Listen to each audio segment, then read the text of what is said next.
Good morning and welcome to Peace Out, where we are all learning together how we can just peace out, right?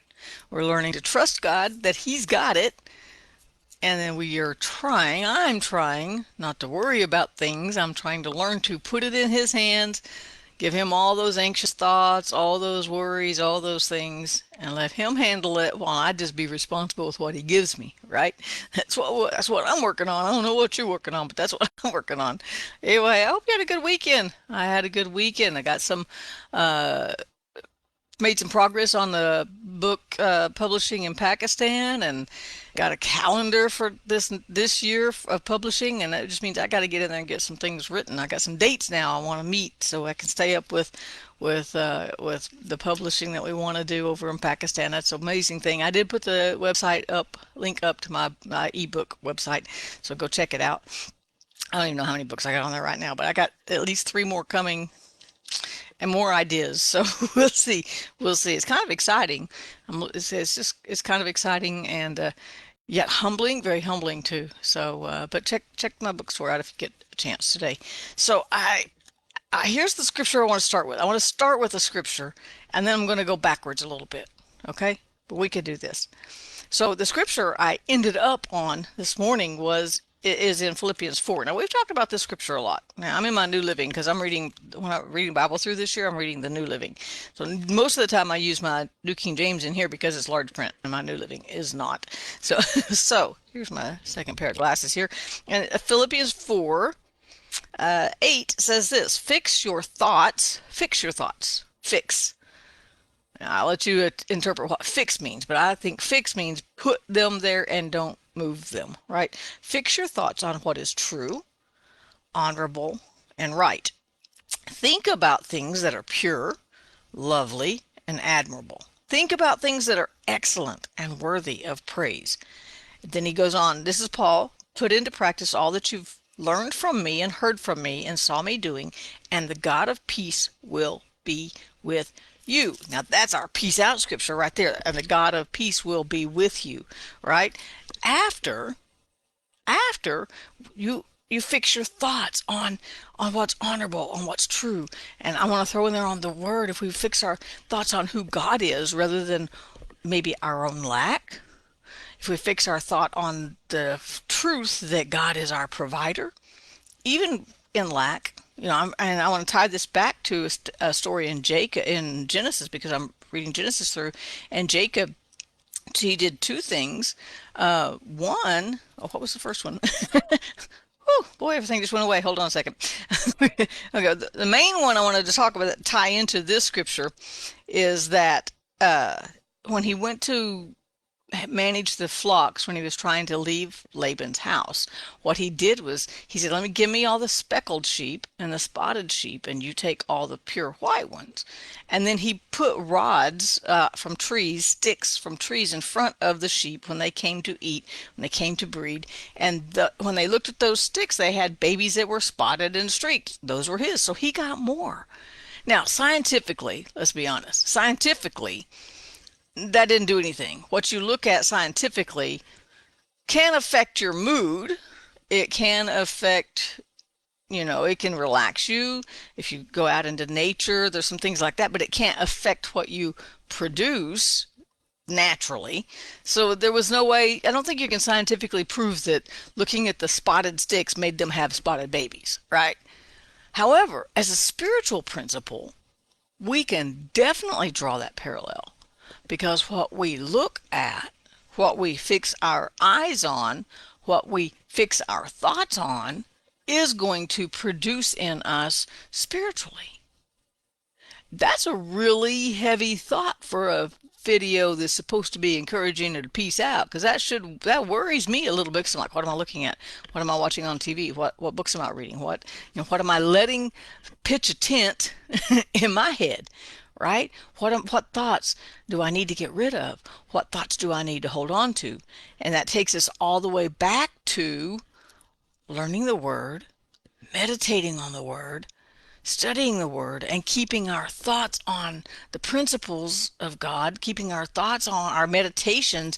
One of my favorite scriptures, and I read it I don't know how many times this week, and I'm reading a couple of books, and in just my general reading, I found myself in the scripture a couple of times. It's the last verse of Psalm 19, I think it's verse 14, and it says, and David prays this: "May the words of my mouth and the thoughts of my heart be pleasing to you, O Lord, my rock, my redeemer."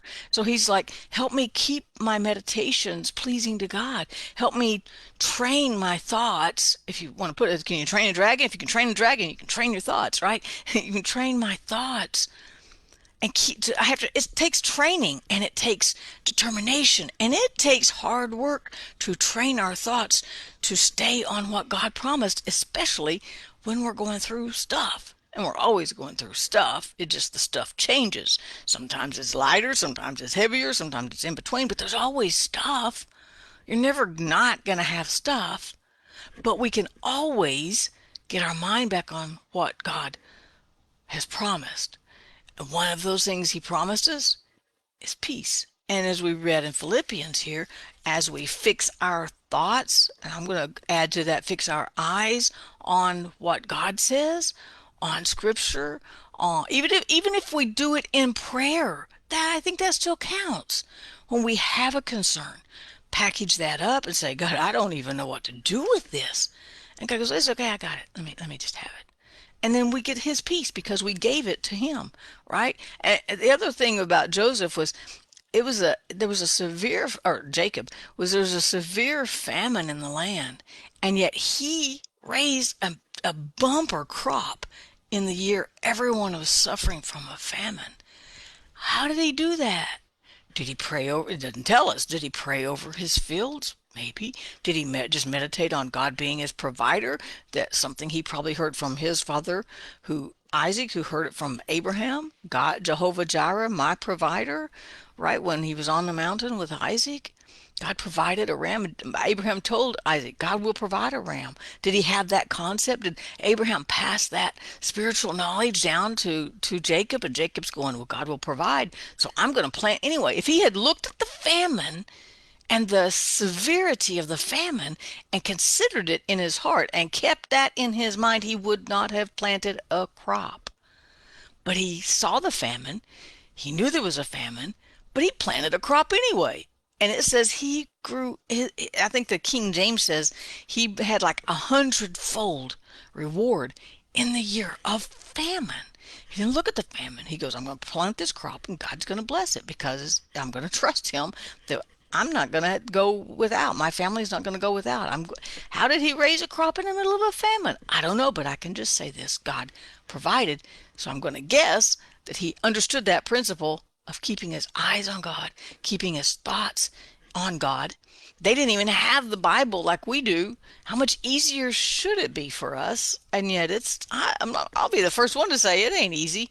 You know, Chris coughs. My mind goes crazy. Oh my gosh, pack for the hospital. No, I don't do that anymore, thankfully, right? But where do those thoughts go? See, it's up to us when those thoughts come, what we do with them. Are we going to let those plant seeds in our brain and let plants of and let worry grow and let doubt grow, or are we going to kick those out, go to the Word and say, God's my provider. I'm going to think about whatever is honest and true and just. That is God. That's his mercy that's new every morning. That's his peace that he gives us, and we get to keep it. What seeds am I going to let grow in my brain? What harvest do I want? Do we want a famine or feast? And we get to choose that every single day. And the key is fixing our thoughts on God, meditating on him. Because we all got stuff on our plate. We all got crazy elements in our story. We all got something going on somewhere. But we don't want to fix our thoughts on it. That does not mean we're not responsible. You know, if the problem is finances, I'm going to look for more jobs, but I'm going to trust God to provide, right? I'm not going to fix my thoughts on this and worry about it. I won't be able to even work, right? And so I fix my thoughts on God, my provider, and then I put my trust in him, not my capabilities to work, not my abilities to find new clients or get rid of the bad ones, whichever way that might go, right? But I put my trust and confidence in God in the middle of the stuff. And that's how we have a crop. We don't look at the famine. You know, what you look at, here's the spiritual parallel. I'm almost done. But the spiritual parallel is what you look at, you will produce more of, right? Jacob did not think about the famine, or he would have never had a bumper crop that year. But in the middle of famine, he produced. In the middle of Laban cheating him out of all those years, his sheep produced. And later in the story, I'm not even to it yet, he's going to switch that. And he's going to say, I'm going to take the plain colored ones and you get the striped ones. Because obviously they're making striped sheep now. So you want those then? Okay, let's just change it up. And he changes what the sheep are looking at. And he has plain colored sheep. And now his flocks are growing and Laban's is not, right? He changed what they were looking at. And so, and like I said, in the natural, that ain't gonna happen. But it's definitely a spiritual principle. What you look at, you will make more of. So if we look at God for peace, we look at Him to Him for provision. We keep our meditations on what the Word says rather than what our bank account says or the last text, your account's overdrawn or this or that or something, whatever it is, whatever the elements of your story are that you are worried about. Don't keep your mind on that. Be responsible with what you've got, but put it in God's hands. Look at the provider. Look at the peace giver. Look at the wisdom giver. Look to Him, and you can have a bumper crop when everybody else is having a famine. That's a cool thought, isn't it? Yeah, so let's just keep our mind on Him. Keep giving Him your worries. There is not a limit. Let me just throw this out here. There's not a limit. He doesn't say, oh, nope, you had till noon to give me all that. Now, nope, nope. Or it doesn't say, no, that was yesterday. You already gave me that yesterday. No, He's just like, bring it all. Bring it all. I'll take care of it. I got you. And then we meditate on how He's our provider. We ask for wisdom and we trust Him for that peace to make those decisions. That's how we peace out. Peace out. Fix your thoughts and your sight on Him today and see what happens. Have a great day. I'll see you tomorrow.